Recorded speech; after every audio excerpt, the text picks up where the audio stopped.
A lot of gardeners lose hope when things go wrong. In today's episode, we take a look at 10 common vegetable gardening mistakes and how to avoid them. One of the most common problems that gardeners run into are nutrition deficiencies with their plants. Now, the plants take up nutrients from the soil, and if your soil does not have adequate nutrients, your plants will not grow very well. Well, plants need three things to grow: water, sunlight, and nutrition. And nutrition is one thing that is overlooked by a lot of gardeners. Plants need adequate nutrition to grow. Here you can see some deficiencies due to missing nutrients in the soil. You can see a lot of discolored leaves, and although we are harvesting our beans, you can see that the health of the plants are not that good. So how do you solve this problem? To make sure that plants have adequate nutrition from the soil, prepare your soil well in advance. Add a lot of organic material like compost, manure 4 to 6 months before you use the soil. Organic material takes about 4 to 6 months to break down. You can also use organic fertilizers, and if you're using organic fertilizers as well, you need to wait for at least 2 to 4 months before they become available. If you're using synthetic fertilizers, they are immediately available to your plants. So the choice is yours. Make sure you have adequate nutrition in your soil so that your plants can thrive. Letting container plants go root bound is one of the worst things you can do to your plant. What this means is that the plant is ready to grow, it has all the nutrients it needs, it has all the vigor that it needs to grow, but it doesn't have any space. It's constrained by the container. So how do you solve this problem? Every 1 or 2 years, look at your plants and try to repot them into a bigger container. When you're repotting your plant, make sure that you free up the roots. You can even prune the roots a little bit. Use new potting mix. Use good slow release fertilizers. Add it to the soil. Make sure that the plant is no longer root bound, has some space to grow, and you're good to go.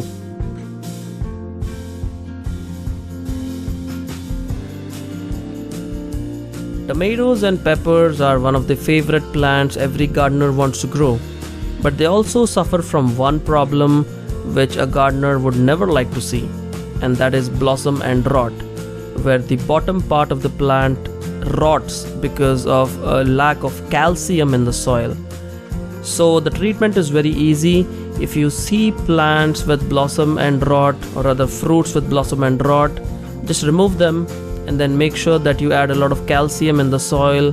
You can add it via fertilizers.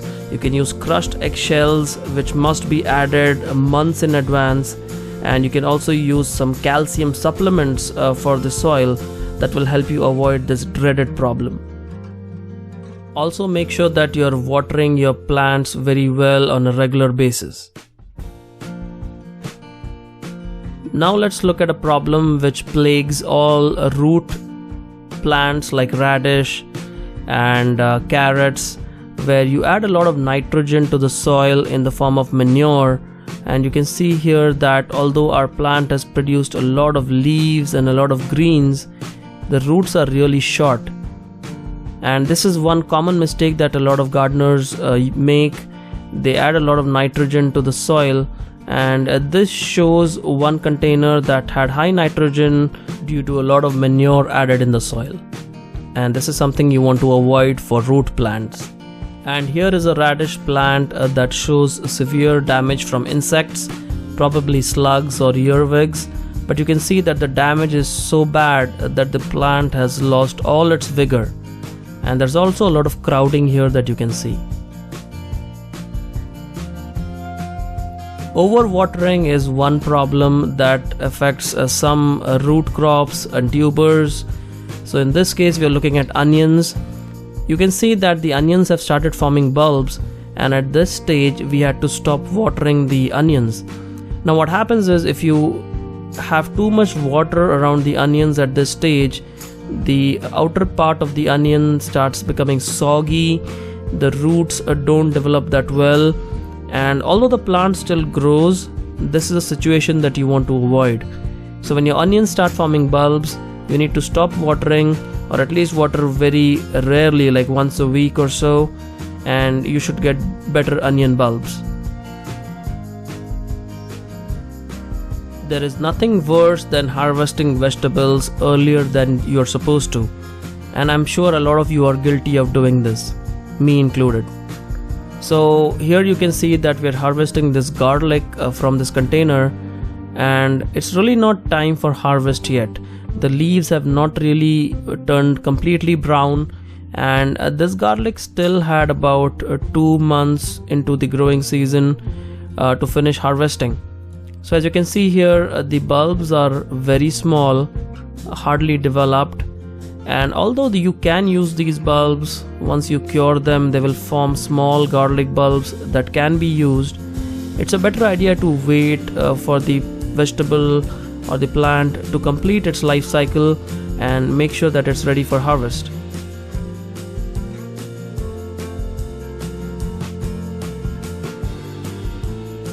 Cauliflowers are fun to grow, but there are two problems with cauliflowers that might discourage you from growing them at all. The first thing is any insect damage like the one you see here. This plant is so severely affected with aphid damage that it's almost given up. You can see that the leaves have shriveled, the cauliflower head itself is not very strong. And to avoid this kind of a problem, what you need to do is spray this plant much earlier when you see the aphids, the first sign of aphids. Spray them with soapy water, or you can spray them with some kind of an oil like neem oil or canola oil. Make sure that you take care of them. Another problem with cauliflower is buttoning of the heads. As you can see here, very tiny heads being formed, and this happens because of two reasons.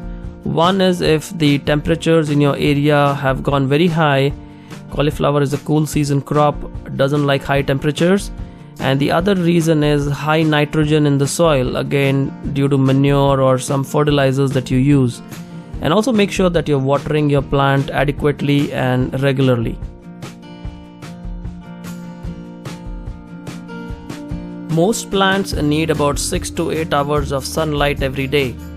Here we are planting 2 watermelon varieties in this tub, and we kept it in a location that got about 3 hours of sun a day. And what we realized was that even after about 3 months of growing, the plants were very small. Most vegetable plants do need about 6 to 8 hours of sunlight every day, and you need to make sure you're providing that to your plants. The next common mistake that a lot of gardeners make is not growing in the right season.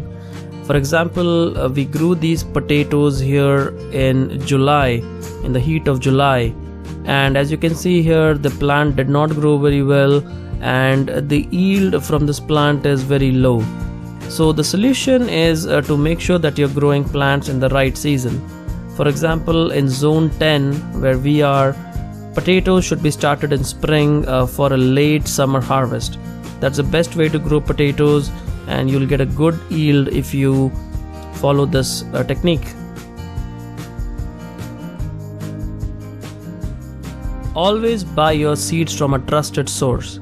I will provide some links to trusted sites in the video description, and you might be tempted to buy cheap seeds on eBay like I have done before. So you can see here we ordered these purple carrot seeds on eBay from some seller in China, I believe, or somewhere in Asia, and we thought we would get what the product advertised. Now what happened is we spent a lot of time sowing the seeds, preparing the potting mix, and maintaining the plants, and the plants actually grew well, no problem about that. But what happened is when we got to the harvest time, when we harvested our plants, we saw that this was something completely different. It wasn't purple carrots at all. It was some kind of yellow carrot that wasn't good tasting at all. So it's always a mystery when you do not order seeds from a trusted source. You can get cheated, you can even get something that you did not order. So always buy your seeds from a trusted source. So there we have it, folks. What I want to know from you is how many of you have actually landed up in a situation where you had to face these issues? Or are there any other issues that you face that you would like to share with your fellow gardeners? Please take a moment to drop in a comment below. It will really help all gardeners to know what your problems were and how you resolved it. And please don't forget to give us a thumbs up if you like this video. We'll see you again soon. Happy gardening.